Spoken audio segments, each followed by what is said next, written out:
Guys, j'espère que vous portez bien. J'espère que le moral est un peu plus haut depuis hier, malgré une énième déconvenue de notre club.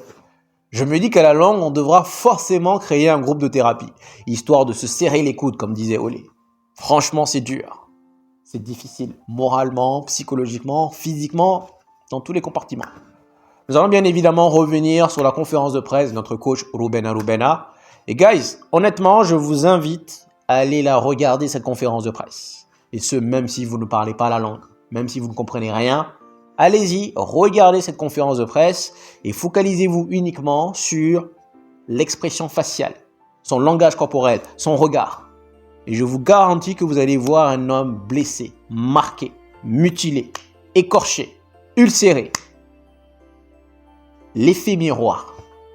Tu as l'impression de voir à l'instant T quelqu'un qui ressent, pourtant qui est là depuis peu, 2 mois tout au plus, quelqu'un qui ressent exactement la même chose que toi, surtout dans son regard. Honnêtement, je pense que cette défaite va laisser des traces. Ça l'a marqué.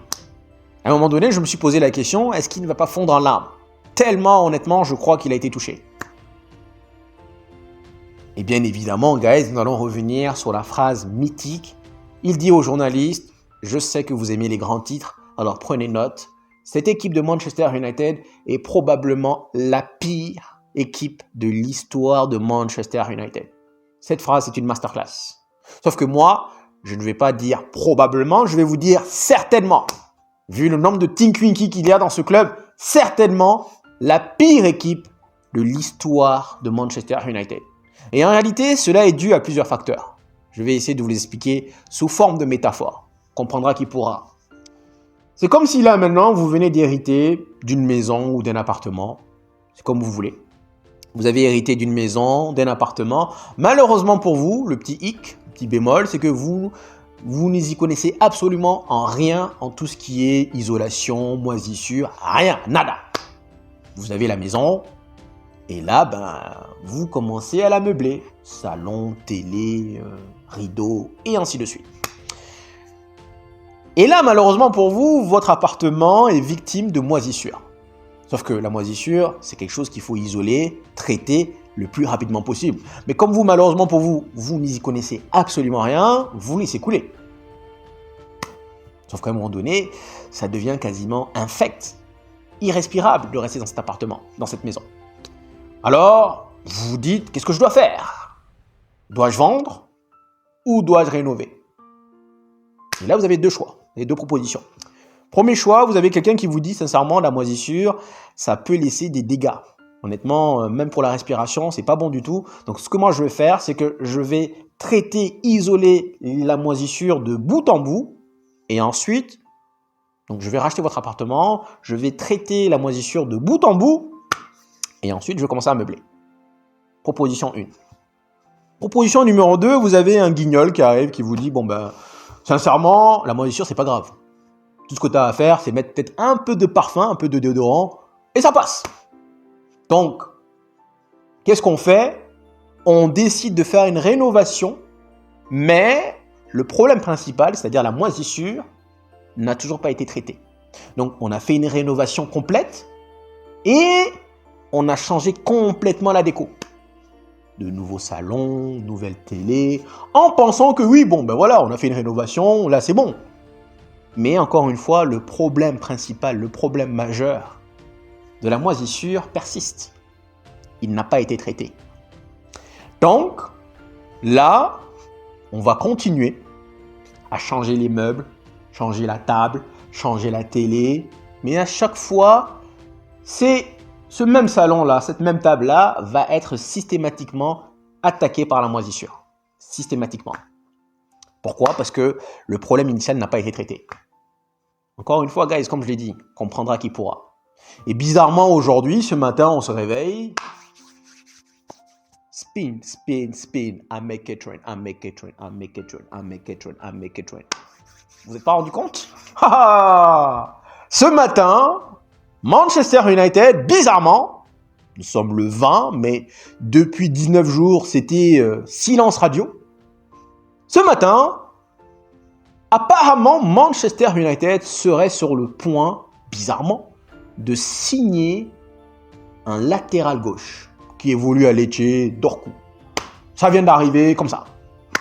Et c'est ce qu'on appelle une déviation. Encore une fois, guys, c'est psychologique. On ne peut pas penser à deux choses en même temps. Donc là, ce matin, plutôt que de se lever en mode « Oh mince, une nouvelle défaite » et donc penser encore à la moisissure, on va se dire « Ah ouais, tiens, Dorcu, pourquoi pas, je ne le connais pas. » Et là, je vous garantis que beaucoup parmi vous, ce matin, vous avez vu la rumeur. Je dirais beaucoup parmi vous, vous ne le connaissez même pas. Mais vous avez vu la rumeur, qu'est-ce que vous avez fait? Vous êtes allé sur YouTube, vous avez tapé Dorcu pour voir à quoi il ressemble. Est-ce que c'est un bon joueur qui pourrait nous aider? Patati patata. Et encore une fois, masterclass, parce que psychologiquement, le problème initial, la défaite, le fait que les Glazers soient encore là, qu'Ineos est venu juste malheureusement détourner l'attention, est toujours là. En revanche, le spin continue. Pour ceux qui ne l'ont pas encore remarqué, je vais vous le dire, je l'ai déjà dit, mais je vais le répéter. Systématiquement, quand Manchester United est victime d'une défaite, le lendemain, I make it rain. Et ça marche. Ça marche à tous les coups. Ça marche. À tous les coups, ça marche. Tous les coups, tu te dis, ah ben c'est vrai, c'est pas grave, on a perdu, mais c'est pas grave. Là, c'est vrai que si Dorcu il vient, ouais, ça peut être pas mal. Il va nous aider. C'est ce qu'on appelle la technique de détournement de regard. Plutôt qu'encore une fois que ton cerveau se focalise sur le problème initial, donc c'est-à-dire la moisissure, tu vas aller te dire, si jamais j'achetais une nouvelle télé, Sharp, Philips, Sony, ce serait pas mal. Et tu as oublié. Ils le font systématiquement. Il y a ça, et il y a également le fait que dès que le public commence à s'énerver, commence à s'échauffer, en disant Glazers out, tout de suite, il y a un nouveau joueur qui va arriver dans la semaine qui vient. C'est-à-dire que là, si le public, si les fans à Manchester décident de se lever, là maintenant, ils décident de se lever, d'aller sortir les pancartes en disant Glazers out, Ineos out, je vous garantis que nous sommes le 20, mais je vous garantis que d'ici la fin du mercato, c'est-à-dire d'ici le 31, d'ici 11 jours, on va avoir un nouveau joueur. Et encore une fois, détournement de regard. On va oublier sur le coup que les Glazers sont encore là, qu'Ineos, et en réalité, c'est la même chose. Ineos, Glazers, je l'ai dit, début de mercato, j'avais dit, pour moi, Ineos, ce sont des tocards. On m'a dit, non, t'es méchant, ils ont fait un bon mercato. Oui. Mais, moi, honnêtement, j'ai vu cette rumeur ce matin de Dorcu, je me suis dit, ils le font systématiquement. Ils le font sans arrêt. Et ça marche, bien sûr, puisque ça marche. Et encore une fois, guys, sincèrement, pas oublié de me répondre. Mais combien parmi vous, sincèrement, dites-moi, je sais, pas oublié de me répondre encore une fois. Combien parmi vous, ce matin, s'est réveillé, a vu la rumeur Dorcu, et tout de suite, son cerveau a fait switch. Son cerveau a oublié pendant ne serait-ce qu'un laps temps, un court instant. Son cerveau a dû oublier le fait que Manchester United a encore une fois connu une énième défaite. Et combien parmi vous sont allés tout de suite sur YouTube parce que vous ne le connaissez même pas? Et guys, ce joueur-là, qui vient de Lecce, on parle de 35 millions. Il y a eu Dorcu, il y a également la rumeur Kerkez de Bournemouth. D'où va sortir les 35 millions? Je pose la question, sincèrement. J'aimerais comprendre, honnêtement. La rumeur nous semble 20, et c'est aujourd'hui qu'elle sort. D'où va réellement sortir les 35 millions? Je pose la question. Donc vous ne vous rendez pas compte que c'est du make it rain. Et quand je vous dis qu'en réalité, ce que fait les Glazers, guys, moi mon job, du moins plus maintenant, mais pendant longtemps, pendant très longtemps, j'ai fait ça pendant 8 ans dans ma vie. En termes de consulting, je rentre dans une entreprise, je regarde qu'est-ce qui ne va pas, et je te dis ça. Ça, c'est ce que j'ai fait pendant 8 ans, donc je sais de quoi je parle. Donc, j'ai déjà vu, encore et encore, quand Manchester United perd, le lendemain, nous sommes intéressés par Manchester United se voit bien intéressé, se voit bien signer Eden Hazard, Cristiano Ronaldo, Gareth Bale, Modric. Et nous, on se dit, ouais, Modric! Et quelque part, tu as oublié. Ton inconscient a oublié ce qui s'est passé hier. Et honnêtement, guys, j'ai dit, il n'y a aucune différence entre les Glazers et Ineos. Moi, j'aimerais voir. J'espère me tromper, sincèrement. J'espère vraiment me tromper. Mais j'aimerais voir si oui ou non Manchester United va aller signer un latéral gauche avant la clôture de ce mercato. J'aimerais voir. Honnêtement, j'aimerais voir. Mais par contre, les spin, I make it rain, ouais. Désolé, gars, je suis en colère. Je suis vraiment en colère parce que j'en ai marre. J'en ai marre d'avoir des Tinky Winky comme dirigeants. Et en réalité, ce qui m'agace dans cette histoire, c'est que t'as pas les moyens. T'as pas le niveau. Pourquoi tu viens nous casser les couilles? Pourquoi? Bien évidemment, je m'adresse à Ratcliffe. Pourquoi? Et aujourd'hui, toutes les astuces, toutes les bonnes techniques que les Glazers nous faisaient, ils reproduisent la même chose. I make it rain. Nous allons aller nulle part tant que la moisissure va persister dans les murs. Vous avez beau changer de déco, vous avez beau changer les rideaux, vous avez beau acheter une nouvelle télé, vous avez beau changer l'horloge. Tant qu'il y aura de la moisissure, on aura toujours le même problème. Et je vais vous donner un exemple simple, très simple. Bournemouth, ils ont un stade de 11 000 places. C'est-à-dire que si on fait une comparaison rapide entre Bournemouth, le stade de Bournemouth, Vitality Stadium, je crois, Vitality Stadium et Old Trafford peut prendre jusqu'à 7 fois ce que peut prendre Vitality Stadium. Bournemouth, 11 000 places, propriétaire ambitieux, et regardez ce qui se passe. Bournemouth qui va à St. James Park, qui va à Newcastle et qui les déglingue 4-1. Tout simplement parce qu'ils ont le bon propriétaire. C'est aussi simple que ça. Il n'y a pas de miracle. Abramovich, il arrive, il voit que Chelsea n'a jamais rien gagné, il décide d'investir massivement.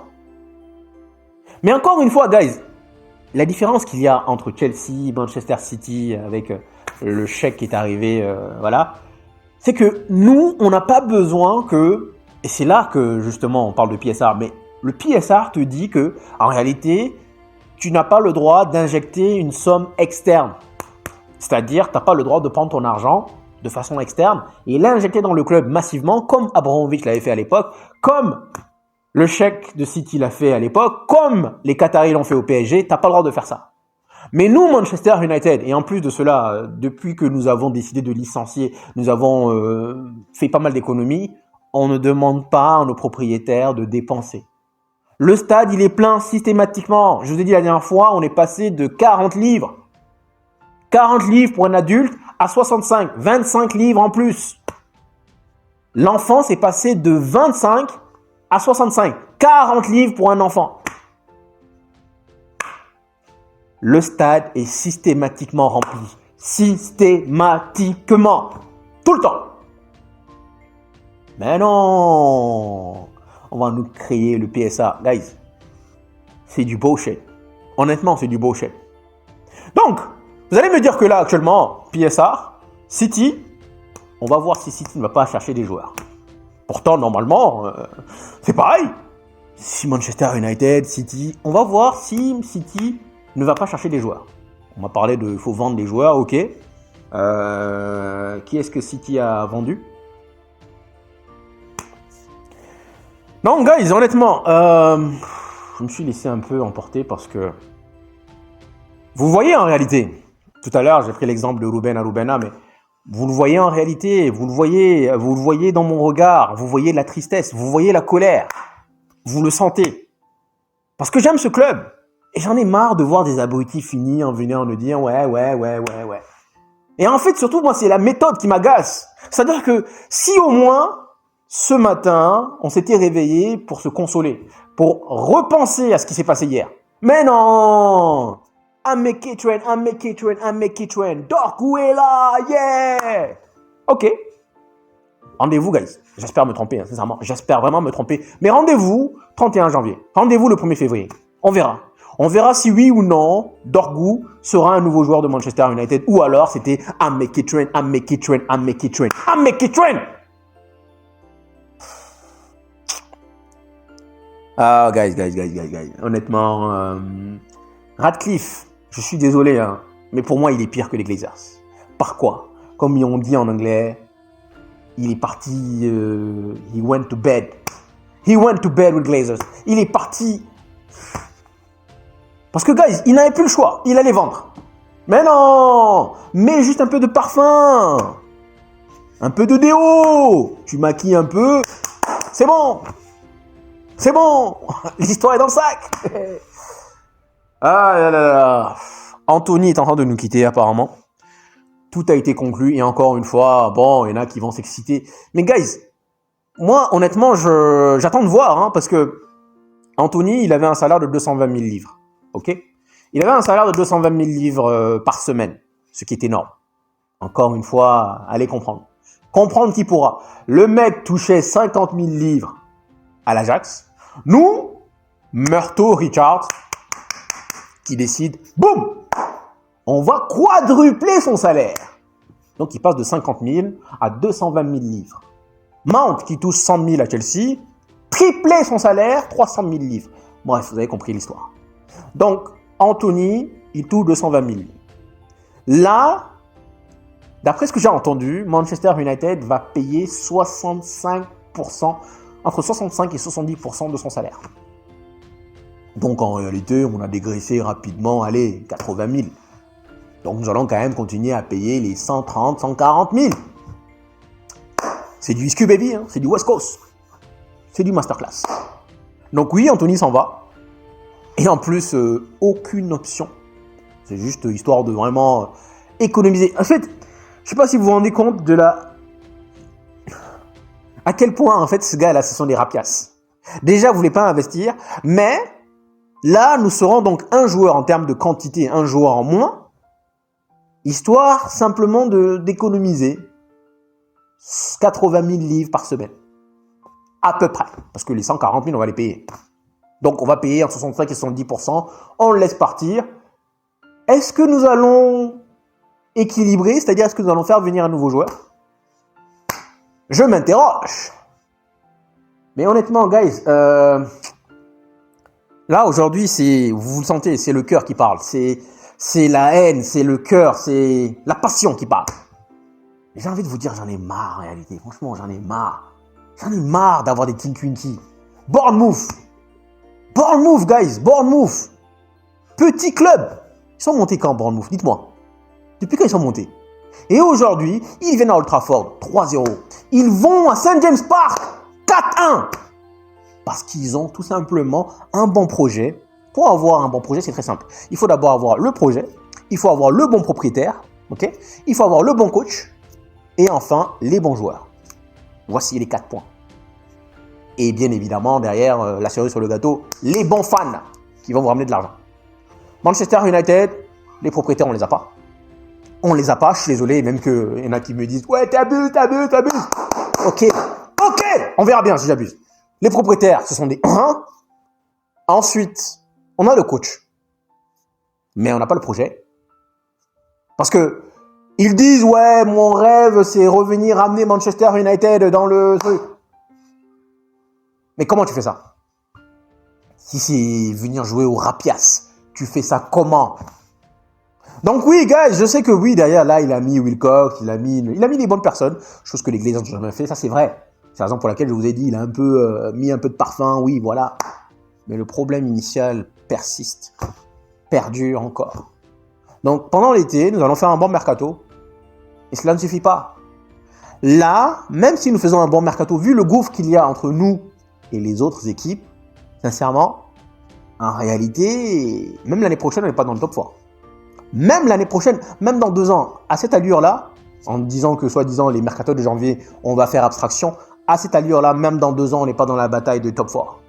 Pourtant, c'est simple encore une fois. Donc ma question, encore une fois, je vais la réitérer. Si dès le départ, tu savais que tu n'as pas les sous, pourquoi tu viens nous casser les couilles? Pourquoi tu viens nous casser les couilles? Honnêtement, hein, guys, pour vous dire vrai, j'ai vu énormément de supporters niçois se plaindre en disant que ce qu'il a fait, c'est une escroquerie. Ils sont venus, il nous a vendu de la poudre aux yeux.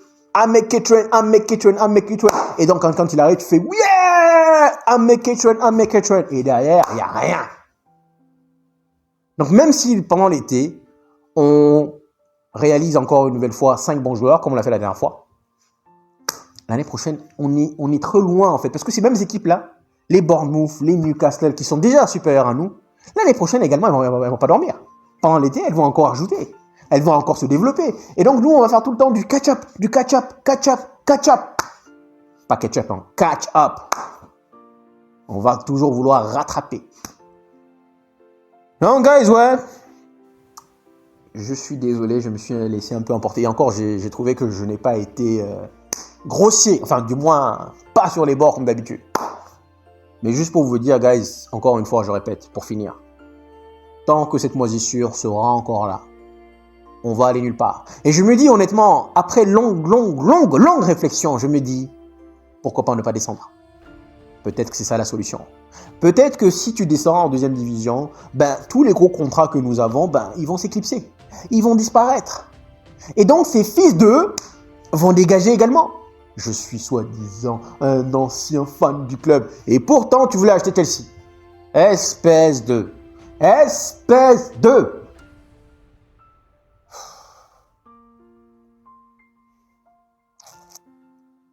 Guys, je vais être franc avec vous, franchement. Je donne tellement, je vous jure, hein, je vous donne tellement de passion, de temps. Je consacre tellement à ce club. Qu'en réalité, je me dis sincèrement, peut-être que je dois faire rac. Je dois arrêter. Parce que le problème ne changera pas. On va avoir une victoire par-ci, par-là, on va se dire, ouais, mais le problème va perdurer. Ça sera le même problème. On revient sur la moisissure, guys. Allez vivre dans un appartement ou dans une maison qui est remplie de moisissure. Allez-y. Vous avez beau faire je sais pas quoi, tant que vous n'avez pas traité, isolé le cas, vous allez faire ce que vous voulez. Donc là, vous allez faire une fête, vous allez changer les meubles, changer les rideaux. On va dire, ouais. Mais au bout de 2 jours, 3 jours, on va sentir la moisissure encore. Guys, j'espère me tromper encore une fois. Je ne dis pas ça parce que j'ai envie d'avoir raison, mais je pense que sincèrement, j'ai analysé et je me dis, ce sont les mêmes fils d'eux. Et j'espère vraiment que Dorcou va arriver. Mais j'attends de voir. J'attends de voir. Et surtout, déjà qu'on n'a pas assez de joueurs, on fait partir Anthony. Je sais qu'il y en a plein qui vont dire, ouais, c'est une bonne nouvelle. Oui, ça dépend, c'est une bonne nouvelle. Mais il n'y a aucune clause de rachat. Rien. Il revient en juin. Donc c'est juste pendant 6 mois, histoire d'économiser 90 000. 80 000. C'est tout. Parce que, normalement, si tu dégraisses un joueur, ben, tu fais ramener un autre. J'espère vraiment qu'il va ramener un autre. J'espère en tout cas. Mais vont-ils le faire? Je m'interroge. Guys, merci d'être venu jusqu'ici. Prenez soin de vous et puis bon courage, honnêtement, parce que il en faut. Il en faut.